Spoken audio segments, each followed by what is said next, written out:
Kela. Kenapa itu CMH-nya hilang? Apanan udah jadi mahasiswa? Oh, mahasiswa sekarang mah. Keren, euy. Iya atuh. Oke, langsung saja kami dari Tanya Aja dengan segmen kali ini yaitu OSTP. Obrolan santai tentang pajak. Seri KUP. Hashtag 1. Bro, katanya hari ini mau bahas tentang KUP nih. Iya bro, sekarang kita bahas seri KUP bro. Tapi buat bro-bro yang belum nonton video-video sebelumnya mengenai dasar-dasar perpajakan, tonton dulu ya, ada 10 video tuh. KUP ini akan beres dalam satu video kan bro? Bisa sih bro, tapi durasinya bisa berjam-jam nih. Jadi nanti kita akan bahas per bagian aja ya bro. Siap. Ngomong-ngomong, KUP itu apa bro? Ketentuan umum dan tata cara perpajakan atau yang sering disebut dengan KUP memuat ketentuan umum dan tata cara perpajakan yang pada prinsipnya berlaku bagi undang-undang pajak material bro. Seperti Undang-Undang PPH, Undang-Undang PPN, dan PPNBM. Serta undang-undang lainnya bro yang kemarin kita bahas itu. Kecuali dalam undang-undang pajak yang bersangkutan telah mengatur sendiri mengenai ketentuan umum dan tata cara perpajakannya bro. Oh, ini yang pernah kita bahas ya bro, tentang hukum pajak material dan formil. Undang-undang KUP itu merupakan hukum pajak formil di mana bertujuan agar hukum pajak material seperti Undang-Undang PPH dapat terlaksana. Tepat pisan bro. Untuk Undang-Undang KUP ini sudah mengalami beberapa kali perubahan bro. KUP pertama yaitu Undang-Undang Nomor 6 Tahun 1983 yang berlaku mulai 1 Januari 1984 bro. Oke.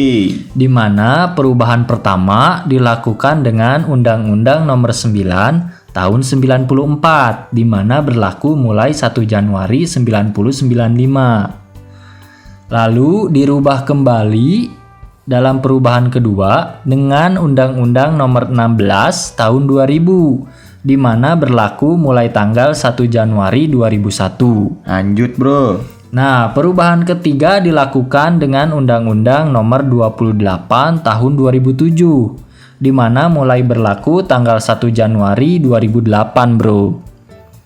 Lalu perubahan keempat dilakukan dengan Perpu Nomor 5 Tahun 2008 di mana mulai berlaku tanggal 1 Januari 2009. Nah, Perpu ini bro telah ditetapkan menjadi undang-undang melalui Undang-Undang Nomor 16 Tahun 2009 yang mulai berlaku tanggal 25 Maret 2009 bro. Oh gitu ya bro. Sekarang kan lagi ada pandemi ya bro ya? Iya bro nih. COVID-19 kan bro ya? Iya nih. Nah, maka dibuat juga Perpu Nomor 1 Tahun 2020 bro tentang kebijakan keuangan negara dan stabilitas sistem keuangan untuk penanganan pandemi Corona Virus Disease 2019 bro. Wih. Dan atau dalam rangka menghadapi ancaman yang membahayakan perekonomian nasional dan atau stabilitas sistem keuangan. Nah, di mana bro, Perpu ini telah ditetapkan menjadi undang-undang melalui Undang-Undang Nomor 2 Tahun 2020 bro. Jadi, KUP yang berlaku yang mana bro? Sampai saat ini, yang berlaku adalah Undang-Undang KUP Nomor 16 Tahun 2009 bro. Tapi, untuk saat ini kita bacanya Undang-Undang Nomor 28 Tahun 2007. Dan Undang-Undang Nomor 16 Tahun 2009 serta Undang-Undang Nomor 2 Tahun 2020 bro. Kenapa begitu bro?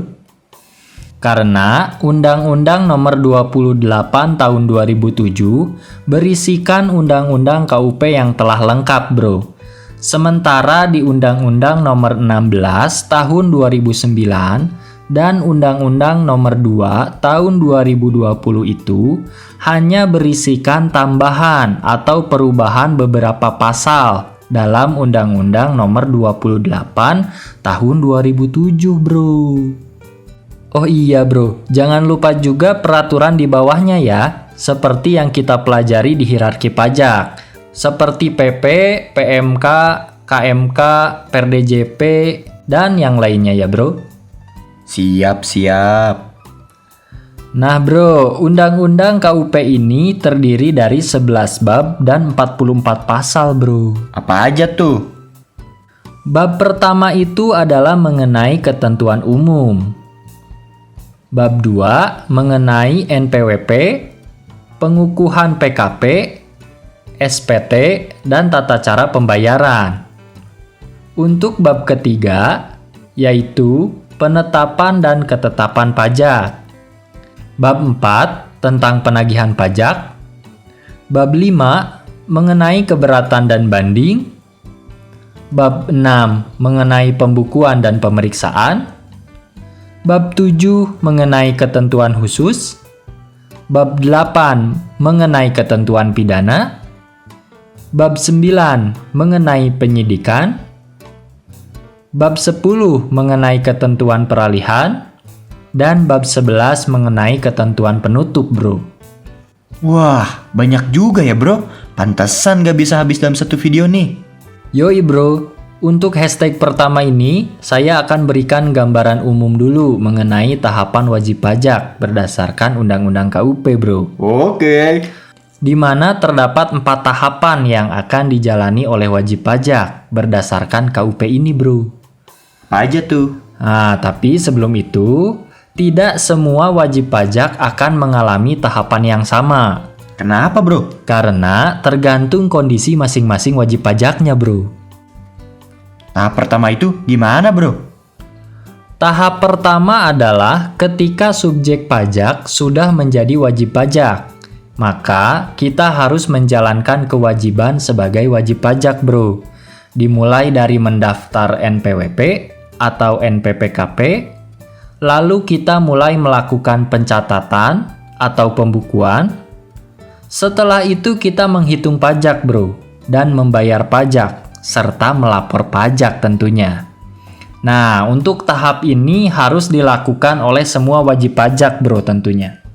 Oh, karena sistem pemungutan kita adalah self-assessment system ya bro. Makanya kita melakukan tahap ini secara mandiri. Tepat pisan bro. Kalau tahap 2, kayak gimana nih? Tahap kedua adalah di mana Fiskus melakukan pemeriksaan atas laporan yang kita sampaikan. Nah, setelah itu, Fiskus akan melakukan penetapan dan ketetapan pajak dengan cara mengeluarkan surat ketetapan pajak atau yang dikenal dengan SKP, bro. Nah, nanti kita akan bahas tentang SKP secara lengkap. Siap. Apakah pada tahap kedua ini semua wajib pajak mengalaminya? Idealnya sih seperti itu bro. Tapi seperti yang pernah kita bahas pada video sebelumnya, bahwa perbandingan wajib pajak dengan Fiskus itu belum ideal. Maka yang diperiksa itu hanya wajib pajak tertentu saja bro.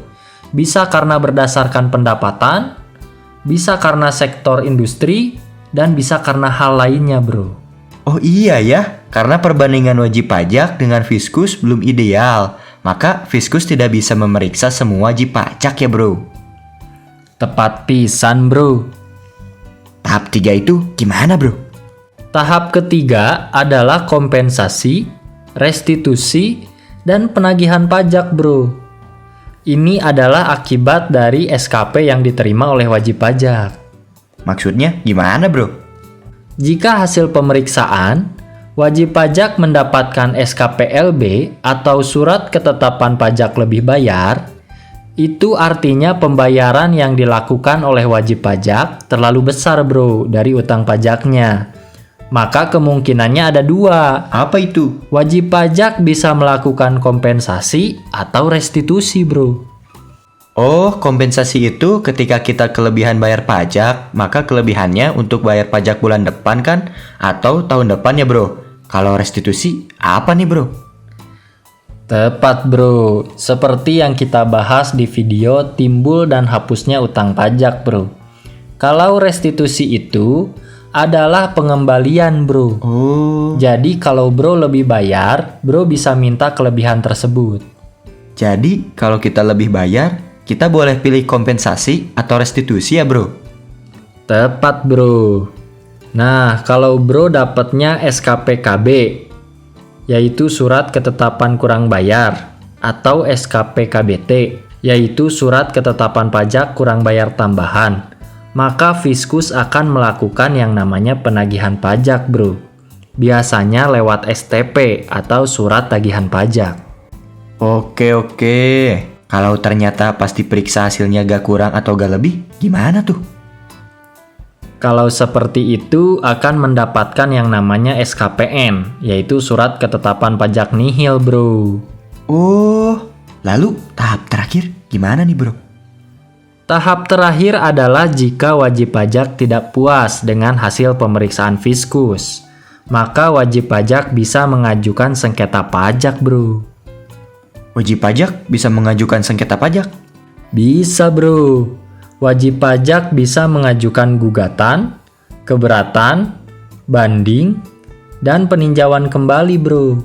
Nanti kita bahas secara lengkap, oke? Siap. Jadi intinya tahapan ini akan dialami oleh wajib pajak, tergantung dari kondisi masing-masing wajib pajak kan bro? Dan KUP ini mengatur tentang ketentuan dari masing-masing tahap tadi ya bro?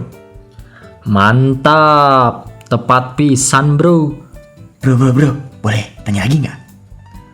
Udah dulu saya mau main layangan. Ayo ngadu yuk bro. Kemon.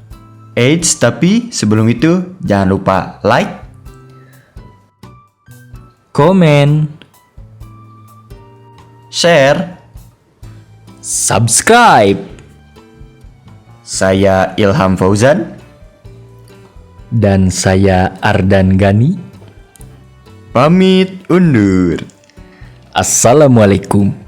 Ketentuan umum dan tata cara perpajakan atau yang disering. Apa ini?